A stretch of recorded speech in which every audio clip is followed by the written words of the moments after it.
Assalamualaikum warahmatullahi wabarakatuh. Alhamdulillahirabbil alamin wa bihi nasta'inu ala umuri dunya waddin. Wassalatu wassalamu ala asyrafil anbiya'i wal mursalin sayyidina wa maulana Muhammadin wa ala alihi wa sahbihi ajma'in amma ba'd. Baik, terima kasih. Alhamdulillah, kita patut bersyukur kepada Allah. Kita diberikan kesempatan, diberikan waktu, diberikan kekuatan untuk sama-sama mendalami ilmu agama, untuk sama-sama mengetahui bahwa agama Islam ini agama yang indah. Agama Islam ini adalah agama yang rahmatan lil alamin. Ini adalah salah satu cara Allah Subhanahu wa taala menginginkan kita menjadi baik. Oleh karenanya, kita bersyukur kepada Allah. Dengan rasa syukur kita menjadi lebih baik. Kedua, kita selawat kepada Rasulullah SAW, kepada orang yang termulia, yang tercinta, yang terindah sepanjang zaman, dan juga kepada para sahabat dan tabi'innya. Baik, selanjutnya dengan saya Abdul Hamid Ali, kita akan membahas terkait dengan agama-agama pra-Islam, ya. Latar belakangnya, keadaan dan kondisi bangsa Arab ya pada masa pra-Islam dapat diketahui melalui situasi masyarakat Arab pada saat itu, yang masih menunjukkan kebiasaan masyarakatnya dalam menyembah berhala. Suka perbuatan yang tidak baik ya, seperti berjudi, mabuk-mabukan, membunuh, memperkosa, dan masih banyak lagi perbuatan-perbuatan yang jauh dari kata kebenaran. Parahnya lagi, itu merupakan suatu hobi dan kesenangan. Na'udzubillah min dzalik. Pengikut agama Yahudi dan Nasrani sendiri tidak mampu mengubahnya. Karena kedua agama ini dalam kitab-kitabnya telah dirubah, telah dirombak, telah ditukar menurut sesuai dengan nafsunya masing-masing. Untuk mengkaji sejarah peradaban Islam, kita perlu mengetahui, memahami secara geografis, ekonomi, politik, budaya, histori, agar melahirkan pemikiran-pemikiran yang reliable, ya, yang sangat mampu untuk menimbulkan inovasi dan pemikiran yang bagus begitu, secara komprehensif. Asal-usul bangsa Arab sendiri. Bangsa Arab adalah entitas yang berasal dari keturunan Sem, putra tertua Nabi Nuh alaihi salatu wassalam. Mereka berdomisili di sekitar wilayah barat daya benua Al-Janub Al-Gharbi min Asia, ya, atau yang biasa dikenal dengan semenanjung Arabia. Secara geografis sudah kita bahas ya. Nah, semenanjung Arab adalah semenanjung terbesar di peta dunia. Wilayahnya luas ya, dihuni sekitar 14 juta jiwa. Nah, Indonesia saja masih 200 juta ya. Dengan perinciannya, Arab Saudi luas daratan ya sekian ya 1 juta kilometer persegi, 1 juta jiwa. Yaman 1 juta, 5 juta jiwa, selebihnya tinggal di Kuwait, Qatar, Emirat Arab, Oman, dan Aden.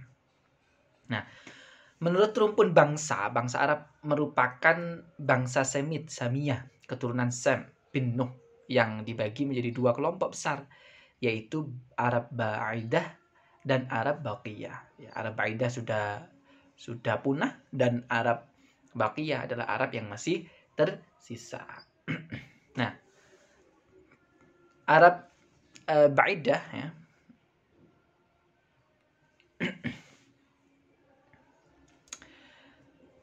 Arab Baqiyah ini terbagi menjadi dua, Arab Aribah dan Arab Musta'ribah. Arab Aribah yaitu kaum Arab yang berasal dari keturunan Ya'rub bin Yashjub bin Qahtan ya.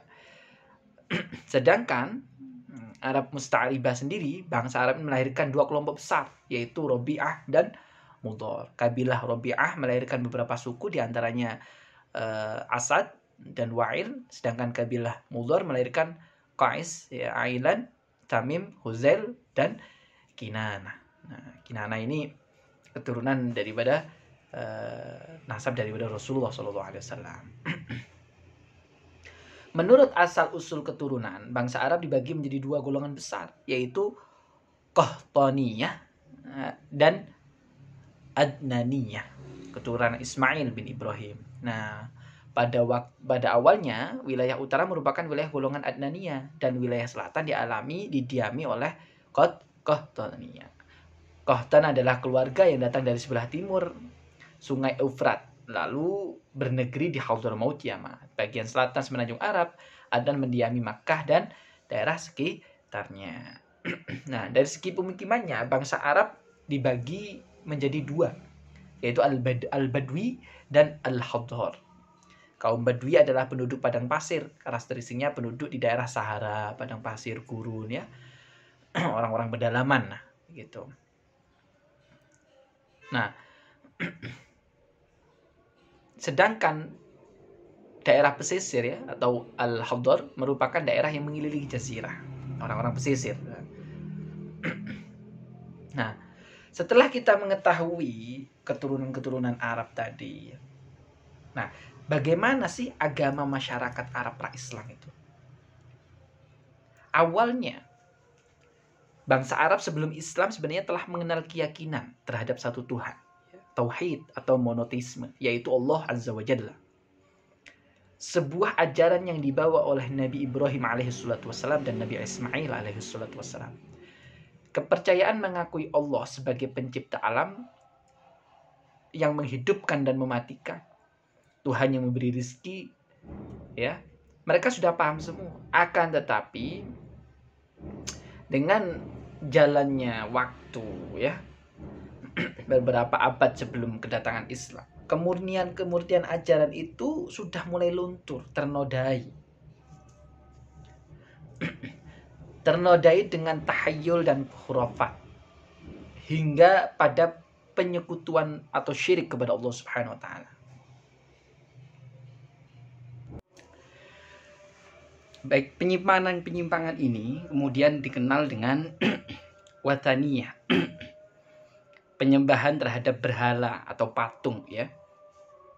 Agama ini mengadakan penyembahan kepada ansab, berhala tanpa bentuk yang terbuat dari batu, asnam, berhala berbentuk manusia terbuat dari logam ataupun kayu, ya, watan, berhala berbentuk manusia sebagaimana asnam namun terbuat dari batu. Masing-masing kabilah, ya, memiliki koleksi patung-patung yang mereka hormati. Konon patung-patung itu mereka simpan di dalam rumah, ya, sebagai bentuk penghormatan pada mereka, disembah pada waktu-waktu tertentu. Nah, lalu penjualan patung pun mulai menjadi lahan bisnis bagi beberapa orang. Banyak keuntungan yang didapat dan diraih dari penjualan patung ini. Tingginya persentase omset dari bisnis ini, ya, menjadi salah satu dasar logis penolakan terhadap agama Islam. Seruan Islam untuk menyembahnya kepada Allah akan menutup peluang bisnis mereka yang akan mendapatkan keuntungan yang besar. Nah, para jamaah haji yang dulunya tetap konsisten melaksanakan ritual haji sesuai ajaran Nabi Ibrahim alaihissalam, kini mulai mencampurnya dengan tahayul-tahayul. Dalam setiap pelaksanaan tawaf, mereka terlebih dulu mencium berhala. Salah satu berhala yang terletak di sekitar Ka'bah, ya, Aswaf namanya. Dan juga mengakhiri prosesi tawaf dengan melakukan hal yang sama. Na'udzubillah min dzalik. Ketika hendak melaksanakan haji, setiap kabilah terlebih dahulu melakukan upacara ritual di depan berhala masing-masing. Nah, ini kan sangat ironis sekali. Nah, sambil membaca talbiyah. Mereka terus membaca talbiyah sejak menyelesaikan penyembahan atas berhalanya. Dan terus dibaca dalam perjalanan hingga tiba di Makkah. Bacaan talbiyah mereka tidak ada yang sama. Masing-masing suku mempunyai bacaan sendiri. karena mereka mempunyai Tuhan atau mempunyai berhala sendiri.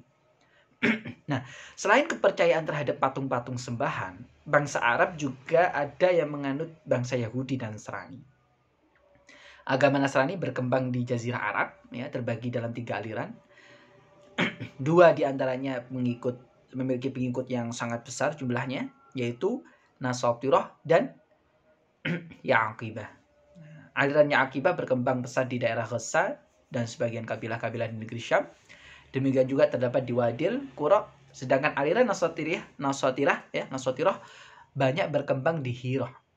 Dari sekian banyak daerah-daerah di sepanjang Arab yang berhasil dipengaruhi Najran, Nasrani adalah wilayah Najran.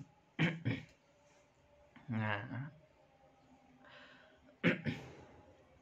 agama Yahudi banyak tersebar di daerah Ta'imah, Fadak, Khaybar, Wadil Qura, dan Yathrib yang saat ini berubah menjadi Madinatul Munawwarah.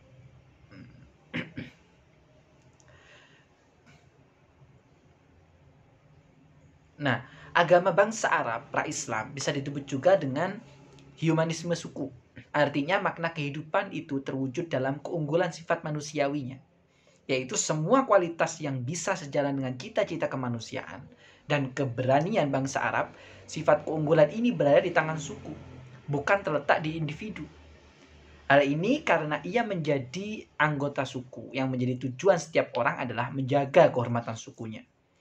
Kehidupan akan bermakna bagi dirinya jika kehidupan itu terhormat, dan tindakan yang menimbulkan aib dan rasa malu harus dihindari sebisa mungkin. Ada pula yang memeluk agama Majusi, agama Arab yang berdekatan dengan Persia.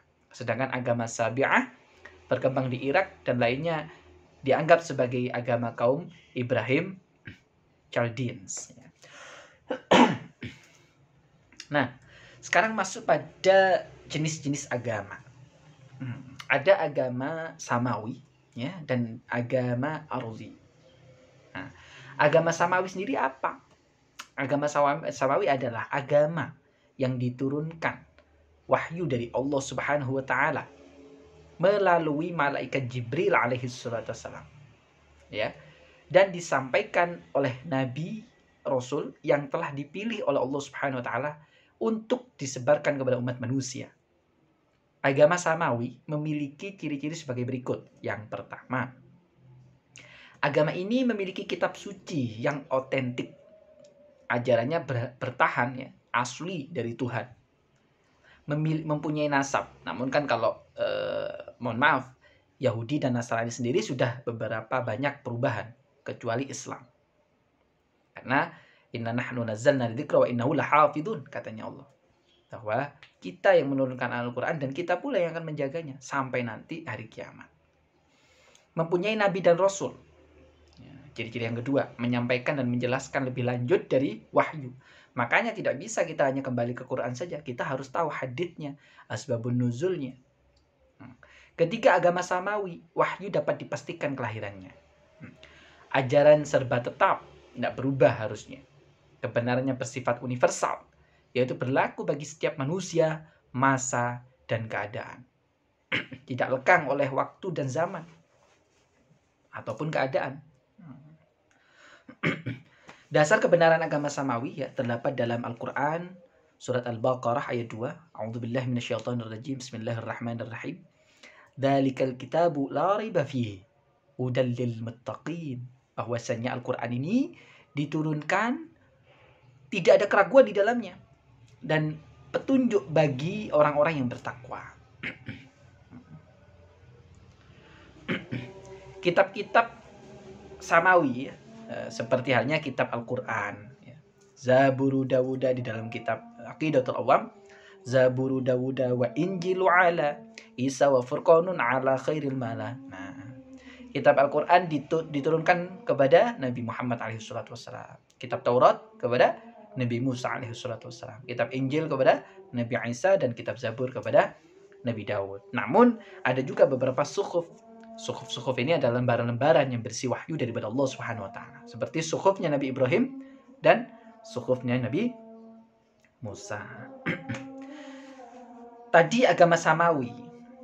Sekarang agama Ardi. Apa agama Ardi ini? Agama Ardi tidak memiliki kitab suci. Agama Ardi adalah agama yang tumbuh dan berkembang berdasarkan unsur budaya, berdasarkan unsur geografis, daerah, pemikiran tokoh, yang kemudian diterima secara umum dan menjadi agama.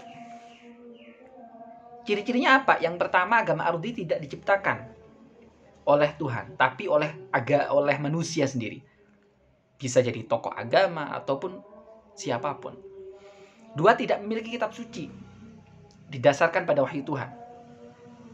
Kitab suci yang didasarkan kepada wahyu Tuhan. Mungkin karena mereka sendiri yang membuat kitab suci itu. Ketiga, tidak memiliki nabi dan rasul sebagai petunjuk dan penjelas agama tadi. Yang keempat, agama Ardi berasal dari suatu daerah tertentu dan kepercayaan masyarakat. Ajaran agama Ardi dapat berubah-berubah sewaktu-waktu sesuai perubahan akal logika manusia dan pengikutnya ya. Konsep ketuhanan yang diajarkan yaitu panteisme, dinamisme, dan animisme. Contoh kitab-kitab Ardi ya, Tripitaka, Weda, Zen Avesta, ya, Sishu Wujing, dan lain sebagainya.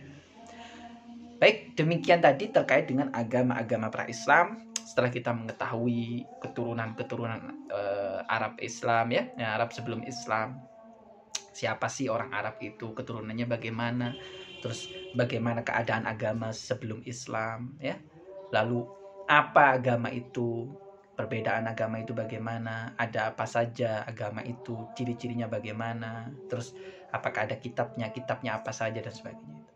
Mungkin itu dari saya, terima kasih ya. Semoga ini bisa dipahami dengan baik. Saya mohon maaf jika ada salah. Terima kasih atas perhatian Anda. Kesalahan yang saya sampaikan mungkin disengaja ataupun tidak, saya tahu ataupun tidak, saya mohon maaf. Semoga ini menjadi amal jariah bagi kita semua. Alhamdulillah wa naqsurana al'afu minkum. Wallahul muwaffiq ila aqwamit thariq. Assalamualaikum warahmatullahi wabarakatuh.